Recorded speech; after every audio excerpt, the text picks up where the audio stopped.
ഇന്നത്തെ റെസിപ്പി പുറംഭാഗം നല്ല ക്രിസ്പി ആയിട്ട് ഉൾഭാഗം നല്ല സോഫ്റ്റ് ആയിട്ടുള്ള നല്ല ടേസ്റ്റി ആയിട്ടുള്ള സിമ്പിളായിട്ട് ഉണ്ടാക്കിയെടുക്കാൻ പറ്റിയ ഒരു അടിപൊളി പലഹാരത്തിൻ്റെയാണ്. അടിപൊളി ടേസ്റ്റാണ് കഴിക്കാനായിട്ട്, ഉണ്ടാക്കിയെടുക്കാനും നല്ല എളുപ്പമാണ്.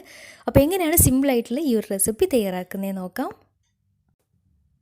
അപ്പോൾ ഈ ഒരു പലഹാരം തയ്യാറാക്കി എടുക്കാനായിട്ട് ആദ്യം തന്നെ ഒരു നോൺ സ്റ്റിക്കിൻ്റെ പാന് സ്റ്റൗവിൽ വെച്ചിട്ടുണ്ട്.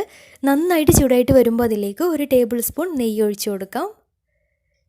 നെയ്യ് നന്നായിട്ടൊന്ന് മെൽറ്റായിട്ട് വന്നാൽ ഇനി ഇതിലേക്ക് ചേർത്ത് കൊടുക്കുന്നത് കുറച്ച് ചിരകി എടുത്തിട്ടുള്ള തേങ്ങയാണ്. ഞാനിപ്പോൾ 1/2 കപ്പ് തേങ്ങ ചിരകിയതാണ് ഇതിലേക്ക് ചേർത്ത് കൊടുത്തിട്ടുള്ളത്.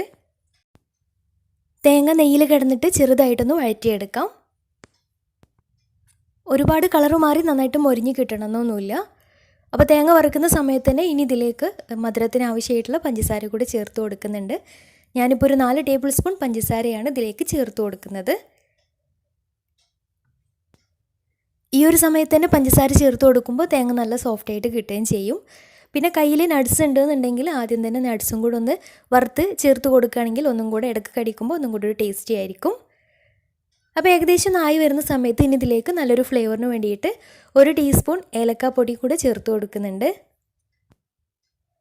അപ്പോൾ എല്ലാം കൂടെ നന്നായിട്ട് മിക്സ് ആക്കിയിട്ട് ചെറുതായിട്ട് കളറൊക്കെ മാറി ഏകദേശം ഒന്നായിട്ട് വന്നാൽ ഇനി ഫ്ലെയിം ഓഫ് ചെയ്യാം. പിന്നെ തേങ്ങ നന്നായിട്ട് മൊരിഞ്ഞു പോകേണ്ട ആവശ്യമില്ല. ഇതുപോലെ കുറച്ച് സോഫ്റ്റായിട്ട് നിൽക്കുമ്പോഴാണ് ആ ഒരു കറക്റ്റ് ടേസ്റ്റ് ഉണ്ടാവുക. ഇനിയൊരു സ്നാക്ക് ഉണ്ടാക്കാൻ വേണ്ടിയിട്ട് ഇതിലേക്ക് ആവശ്യമായിട്ടുള്ളത് നേന്ത്രപ്പഴമാണ്. ഞാനിപ്പോൾ ഒരു 6 ചെറിയ നേന്ത്രപ്പഴം പുഴുങ്ങിയിട്ട് തൊലിയൊക്കെ കളഞ്ഞ് ഇതുപോലെ നന്നായിട്ടൊന്ന് ഉടച്ചെടുക്കുന്നുണ്ട്. പിന്നെ എടുക്കുന്ന പഴം ഒരുപാട് പഴുപ്പ് കൂടി പോവുകയും ചെയ്യരുത്, എന്നാൽ തീരെ പഴുക്കാത്തതും ആവരുത്, എന്നാലേ ആ ഒരു കറക്റ്റ് ഉടച്ചെടുക്കാനൊക്കെ പറ്റുള്ളൂ. അപ്പോൾ കട്ടയൊന്നും ഇല്ലാതെ നന്നായിട്ട് ഉടച്ചെടുത്ത് കഴിഞ്ഞാൽ ഇനി നേരത്തെ വറുത്ത് മാറ്റി വെച്ചിട്ടുണ്ടായിരുന്ന ഒരു തേങ്ങയുടെ മിക്സിലേക്ക് നമ്മൾ ഉടച്ച് വെച്ചിട്ടുള്ള ഈ ഒരു പഴം കൂടെ ചേർത്ത് നന്നായിട്ടൊന്ന് മിക്സാക്കി എടുക്കാം. കൈ വെച്ചിട്ട് നന്നായിട്ട് മിക്സാക്കി എടുക്കുക തന്നെയാണ് ഏറ്റവും നല്ലത്, എന്നാൽ ആ ഒരു തേങ്ങയൊക്കെ പഴത്തിൻ്റെ എല്ലാ ഭാഗത്തേക്കായിട്ടൊന്ന് ഉണ്ടാവണം. പിന്നെ ഇതിലേക്ക് ഇടയ്ക്ക് നട്ട്സും കൂടെ കടിക്കാനുണ്ട് എന്നുണ്ടെങ്കിൽ ഒന്നും കൂടി ടേസ്റ്റി ആയിരിക്കും കേട്ടോ. കയ്യിലുണ്ടെങ്കിൽ ചേർത്ത് കൊടുക്കാം. അപ്പോൾ തേങ്ങയും പഴവും എല്ലാം കൂടെ നന്നായിട്ട് മിക്സാക്കിയിട്ട് കൈ വെച്ചിട്ട് നന്നായിട്ട് ഇതുപോലെ ഒന്ന് കുഴച്ചെടുത്തതിന് ശേഷം ഇനി ഇതിൽ നിന്ന് ചെറിയ ചെറിയ ബോൾസാക്കി എടുത്തിട്ട് നമുക്ക് ഇഷ്ടമുള്ള ഷേപ്പിൽ ഷേപ്പാക്കി എടുക്കാം. ഞാനിപ്പോൾ ഇതാ ഈ ഒരു ഷേപ്പിലാണ് ഉണ്ടാക്കിയെടുക്കുന്നത്. അപ്പോൾ എല്ലാതും ഇതേ രീതിയിൽ ചെയ്തെടുക്കാം. പിന്നെ പഴമൊക്കെ നന്നായിട്ട് തന്നെ ഉടച്ചെടുത്തിട്ടുണ്ടാവണം, കട്ടയൊന്നും ഇല്ലാതെ നന്നായിട്ട് തന്നെ ഉടച്ചെടുത്തിട്ടുണ്ടാവണം. ചൂടോട് കൂടി ഉടച്ചെടുക്കുന്ന സമയത്ത് പെട്ടെന്ന് തന്നെ ഉടഞ്ഞ് റെഡിയായിട്ട് കിട്ടുകയും ചെയ്യും. അല്ലെങ്കിൽ ഇതുപോലെ ഓരോ ബോൾസാക്കി എടുക്കുന്ന സമയത്ത് ഇതുപോലെ പ്രസ് ചെയ്തിട്ട് ഒന്ന് ഉടച്ചെടുത്താലും മതിയാവും. അപ്പോൾ എല്ലാതും ഇതേ രീതിയിൽ ചെയ്തെടുത്ത് കഴിഞ്ഞാൽ ഇനി ബാക്കിയുള്ള സംഭവങ്ങൾ റെഡിയാക്കി എടുക്കാം. അപ്പോൾ ഒരു ബൗളിലൊരു കോഴിമുട്ട പൊട്ടിച്ച് ഒഴിച്ചിട്ട് ഒരു സ്പൂൺ വെച്ചിട്ടോ അല്ലെങ്കിൽ ഒരു ഫോർക്ക് വെച്ചിട്ടോ ഇതുപോലെ നന്നായിട്ട് അടിച്ചെടുക്കാം. പിന്നെ വേറൊരു പാത്രത്തിൽ ഞാനിപ്പോൾ കുറച്ച് കോൺഫ്ലേക്സ് എടുത്തിട്ടുണ്ട്. അത് കൈ വെച്ചിട്ട് നന്നായിട്ടൊന്ന് പൊടിച്ചെടുക്കുന്നുണ്ട്. കോൺഫ്ലേക്സിന് പകരമായിട്ട് ബ്രെഡ് പൊടി ഉണ്ടെങ്കിൽ അതെടുത്താലും മതിയാവും. കോൺഫ്ലേക്സ് ആകുമ്പോൾ ഒന്നും കൂടി നല്ല മൊരിഞ്ഞിട്ട് ഒന്നും കൂടി നല്ല ടേസ്റ്റി ആയിട്ടുണ്ടാവും.